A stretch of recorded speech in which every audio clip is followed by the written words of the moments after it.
Question number 1. Define modeling and simulation. How do they contribute to system analysis? यानी modelling और simulation को define करना है और किस तरह से ये सिस्टम एनालिसिस के साथ कंट्रीब्यूट करते हैं, यानी अट्रैक्ट होता है, किस तरह से उसको ज्वाइन करते हैं. Modelling and simulation are crucial tools in system analysis के अंदर ये दोनों एक टूल होते हैं. Providing a dynamic and effective mean to understand, analyse and optimise complex system. अब हमने क्या करना है, let's break down the definitions and contribution of the each. यानी मॉडलिंग एंड सिमुलेशन के पहले मॉडलिंग की डेफिनेशन, फिर इसके जो भी कंट्रीब्यूशन है उसको लिखते हैं, उसके बाद सिमुलेशन, फिर उसके कंट्रीब्यूशन, फिर मॉडलिंग एंड सिमुलेशन, इन दोनों के जो कंबाइंड इंटरेक्शन से जो हमारे पास कंट्रीब्यूशन बनती है उनको लिखना है. मॉडलिंग क्या होता है? Modelling involve creating a simplified representation of a system to understand its structure, behaviour and interaction. यानी किसी भी सिस्टम्स के स्ट्रक्चर को, बिहेवियर को या उसके जो भी इंटरेक्शंस होती है, यानी कम्प्लेक्स सिस्टम्स का एक समझने के लिए हम लोग जो होते हैं वो मॉडलिंग का यूज करते हैं, यानी इसमें मॉडल्स बनाते हैं. फिर इसके कंट्रीब्यूशन में जाता है क्लैरिटी, विजुअलाइजेशन. यानी दो कंट्रीब्यूशन होते हैं. क्लैरिटी में क्या होता है कि हम लोग हमारे जितने भी कम्प्लेक्स सिस्टम होते हैं उनकी एक क्लियर पिक्चर बना देते हैं. फिर उसके जो भी कंपोनेंट्स होते हैं, इनके दरमियान में जो भी रिलेशनशिप होते हैं उसको इजीली हम लोग कंप्रीहेंड करते हैं.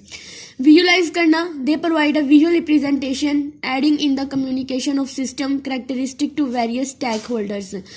फिर एग्जाम्पल है इन अ बिजनेस फ्लो. अब बिजनेस प्रोसेस में क्या होता है कि हम लोग फ्लो चार्ट बनाकर उसके स्टार्टिंग से लेके एंडिंग तक जो जो इनपुट्स होती हैं, आउटपुट होती हैं, जो जो डिसीजंस लेते होते हैं, उसको हम लोगों ने यहाँ पर रिप्रेजेंट कर देना होता है, उसके वर्क फ्लो को. फिर सिमुलेशन आ जाती है. सिमुलेशन में इसकी डेफिनेशन और इसके हम लोगों ने करने हैं contribution of system analysis. Definition में क्या है कि सिमुलेशन में हमारे जितने भी कॉम्प्लेक्स सिस्टम्स होते हैं इनके अंदर हमारे मॉडल जो होते हैं क्या क्या परफॉर्मेंस देते हैं उसको हम लोग सिमुलेट करते हैं. Simulation involves running a model over time to observe the system's behaviour under different conditions और सिनेरियोज. फिर इसके कंट्रीब्यूशन में है प्रिडिक्शन, यानी कि हम लोगों ने डिफरेंट किस्म की आउटपुट डाल कर चेक करना है कि ये हमें किस आउटपुट पे क्या, किस इनपुट पे क्या आंसर देता है. प्रिडिक्ट करना है हमने फ्यूचर में कि इसको अगर हम लोग इस तरह यूज करेंगे तो क्या प्रेडिक्शन मिलेगी, इसको करेंगे और किस तरह से नहीं. फिर आ जाता है risk assessment. They help in identifying potential risk and understand how the system responds to different inputs. यानी रिस्क में हमें रिस्क का पता लगाना होता है कि अगर हम लोग फलां इनपुट डालेंगे तो हमें क्या क्या रिस्पॉन्स मिलेगा हमारे सिस्टम की तरफ से. फिर एग्जाम्पल है in health care a simulation model can predict the spread of disease and help in optimising resources allocation during an outbreak. यानी हेल्थ केयर होता है उसमें भी हमें सिमुलेशन करनी पड़ती है. अगर हमें कोई भी हॉस्पिटल वगैरह खोलना है तो हमें उसका एक मॉडल बनाना पड़ता है, उसके बाद हमें इसमें पेशेंट्स वगैरह को ऐड करना पड़ता है, और फिर अगर हमें हेल्थ केयर के लिए मेडिसिन करनी है तो उन मेडिसिन को भी हमें सिमुलेट करना पड़ता है. यानी डिफरेंट मॉडल्स बनाकर चेक करना पड़ता है कि अगर ये मेडिसिन हम इसको देंगे तो या इस डिसीज को किस तरह से हम लोग इसको एलिमिनेट कर सकते हैं. नेक्स्ट सिस्टम एनालिसिस है. इसकी कॉन्ट्रीब्यूशंस क्या है, यानी अब सिमुलेशन एंड मॉडलिंग की अलग अलग कॉन्ट्रीब्यूशन के बाद इनको कंबाइन करके कंट्रीब्यूशन बनाई. सबसे पहले है अंडरस्टैंडिंग इंटरेक्शन. यानी मॉडलिंग एंड सिमुलेशन के इंटरेक्ट होने से हमें क्या मिलेगा, हमारे कंपोनेंट्स जो सिस्टम के अंदर इंटरेक्ट कर रहे हैं और जो भी इन्फ्लुएंस हो रहा है इनका एक दूसरे के ऊपर, उसको अंडरस्टैंड करने में हेल्प मिलेगी.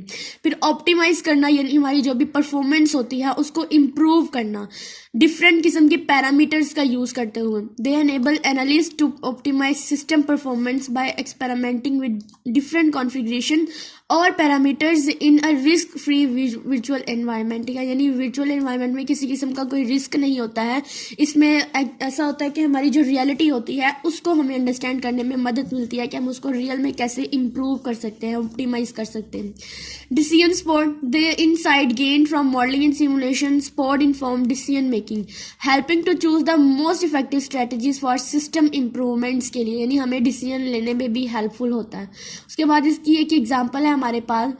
Consider a manufacturing system. Modeling could involve creating a representation of the production line with components like machines, workers, and raw material. Simulation could then be used to observe how changes in factors like production speed or workforce size affect overall output, यानी हम इसमें क्या होता है कि हमें अपने systems के अंदर, लेट्स सपोज हमारे पास एक मैन्युफैक्चरिंग सिस्टम है, इसमें जो हमें कंपोनेंट्स चाहिए होते हैं उनको हम लिख लेंगे, जैसे मशीन्स होगी, हमें वर्कर्स चाहिए, कुछ रॉ मटेरियल्स चाहिए, फिर उसके बाद हम लोग इन आउटपुट्स को हम लोग अपने सिस्टम के अंदर डालते हैं और फिर जो आउटपुट हमें मिलती है हम लोग उसके अकॉर्डिंग इसको रिस्पॉन्स कर रहे होते हैं और हमें पता चल रहा होता है कि हमारी सिमुलेशन एंड मॉडलिंग से हमें कितना बेनिफिट मिल रहा है और हम इसको अगर रियलिटी में अप्लाई करें तो हमें किस तरह की चीज़ें मिलती हैं। उसके बाद यहाँ पर समरी में क्या है, इस पूरे की ओवरऑल समरी में है, modelling and simulation work hand in hand to enhance the system analysis by providing the clear representation, prediction system behavior, facilitating optimization and spot decision making process across the various domain। यानी इसका use करते हुए हम लोग जो होते हैं वो क्लियर रिप्रेजेंटेशन कर सकते हैं अपनी सिस्टम की, उसकी परफॉर्मेंस को इम्प्रूव कर सकते हैं, उसके जो बिहेवियर्स होते हैं उनको हम लोग प्रिडिक्ट कर सकते हैं, उसकी जितनी भी फैसिलिटेटिंग होती है उसको ऑप्टिमाइज कर सकते हैं, डिसीजन मेकिंग प्रोसेस को ये सपोर्ट कर सकते हैं।